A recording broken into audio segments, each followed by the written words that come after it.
Mga idol na mayong buntag.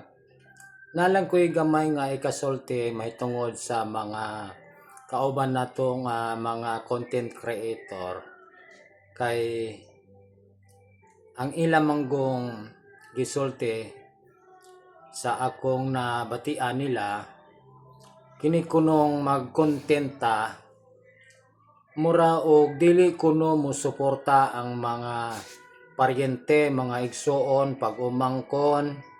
Basta tanan mga parente dili kuno mo suporta, mas maayo pa kuno ang laing tao kay mo suporta bisan og wa sila makaila sa imuha, mo suporta sila nimo.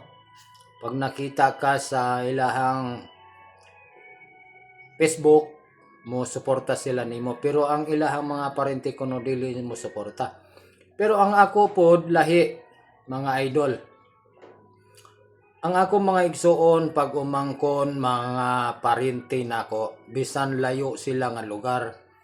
Tuwa sila sa Luzon, Cebu, layo kayo nga lugar nila. Musuportar sila sa ako basta makita nila ang ako ang live, ang akong gipost nga sa Facebook. Musuportar sila sa ako dili sila moingon nga dili mo suportar. Mao nang makaingon ko sa uban na to nga mga content creator kung tinuod ba nga dili mo suportar ang ilahang mga paryente, mga igsuon, mga pag-umangkon kay lahi man ang ako mo suportar man gyud sila ang ako maora pod na akong ika-istorya mga idol. Mayong buntag ug daghan salamat.